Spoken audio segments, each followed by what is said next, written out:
natin via Zoom si Marlon Paunil, trader manager ng Star Market. Marlon, good morning. Po.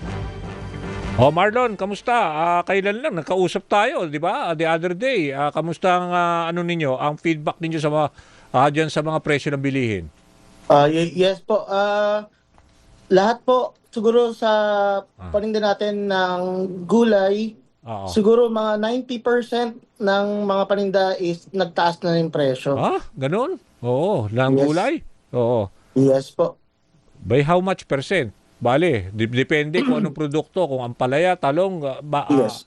anong ano, dahil because of the transport cost, yung Yes po. binibiyahe yan isa sa mga main Yes po. Sa factor? logistic po. Oo. Ayun po. Ah, So, ah, ang malaki pong tinaas ng gulay natin, sitaw po ang pinakamataas na tinaas, tapos po yung carrots. okay. Oo. Tapos the rest po, nagtaas ng 5 pesos, nagtaas ng 15 pesos po. Okay, So, sitaw, ayun po. carrots. So, ilang days lang po yun. Nagkausap po tayo. After 3 days po, ito na yung tinaas ng presyo.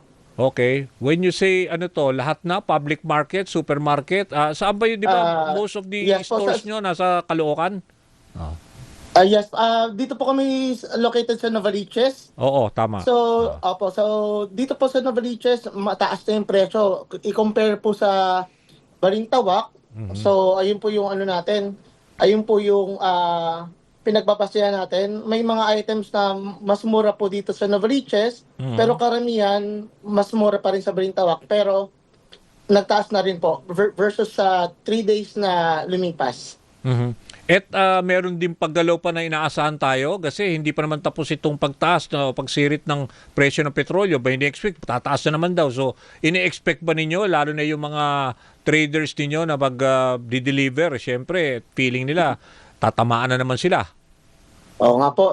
Actually po, may mga clients din po kami na sinabihan na namin na Mhm. kung hangga't kaya naman huwag magtaas ng sobra, Mhm. kung kaya naman namin mag-adjust, Mhm. is wag na muna. Hangga't kaya pang, kung kaya pang tiisin, Mhm. titiisin muna. Wag mo nang mapasa sa mga consumer. Mhm.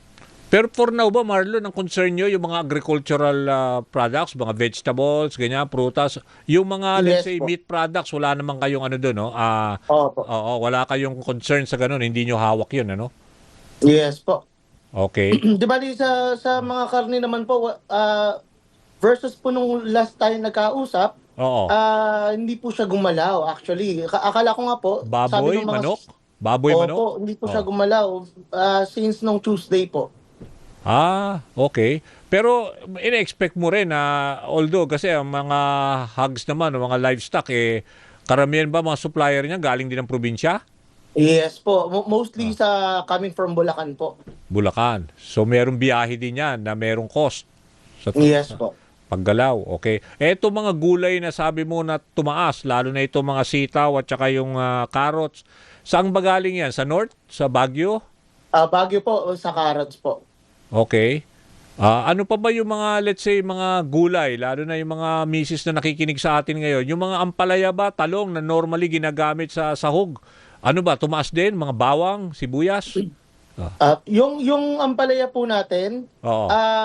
from 100 bumaba po siya. So hindi Ah, po siya tumaas, imbes po na tumaas, siguro po dahil sa dami rin ng supply, kaya yun. hindi po siya naapektuhan hindi siya Ampalaya to. naapektuhan Ampalaya. nung Okay. opo, sa ampalaya po. Sa patatas din po bumaba. Hmm. Bumaba siya ng 5 piso. Mhm. Okay, Okay. pero dun sa talong po na last last 3 days ago na ang mura, pati siya gumalaw na. Even yung Ah, sayote. So, ayun yung mga mura nung mga nakarang araw. oo. Pero ngayon, naapektuhan na siya. Nagtaas na siya ng 5 piso bawat kilo. Oo. Okay. So yung ano, bigas at saka itlog. Yung sa bigas po, Oo. wala pong pagbabago. Okay. Kasalukuyan po na ang bigas natin is nasa 1,450 Mm. pesos per Mm. 25 kilos po. So, wala naman siyang changes sa ngayon. I hope. Oo, sana. Oo. Pero okay, yung mga basic items yung gusto nila kasi marinig no? At hopefully wala nang yung sobrang itataas to at sabi mo yung iba at least yung mga ampalaya, yung karamihan lalo na yung bawang sibuyas, yan ang mga normal Yeah. na panggisa tumaas ba?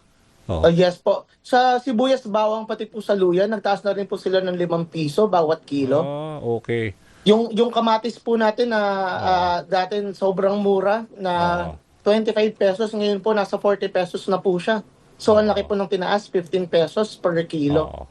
Alam ko, mag-iikot-ikot din ang DTI, no? Kasama ang Department of Agriculture para dito sa mga monitoring ng mga presyo. Kayo siguro coordinated din kayo, no? Just in case para naman, although wala naman suggested retail price, pero at least tinitignan nyo na wag naman sumobrang ating mga nagtitinda na kawawa ang consumers. Opo, yes po. Monitor naman po yan every morning. Okay. So bago pa po kung nagkukuha po tayo daily po tayo kumukuha ng presyo, Oo. so monitor din po natin kung Sige. ang laki po ba ng tinaas nila versus sa mga kasamahan po nilang vendor po dito sa palengke. Okay. Sige, maraming salamat sa update, Marlon, ha? At hihingi pa rin kami syempre sa mga susunod na araw regarding developments niyan sa hanay ninyo. Thank you. Okay. Thank you po. Okay, yan o si Marlon Paunil. Siya ho ang trader manager ng Star Market. Marami ho sila mga palengke.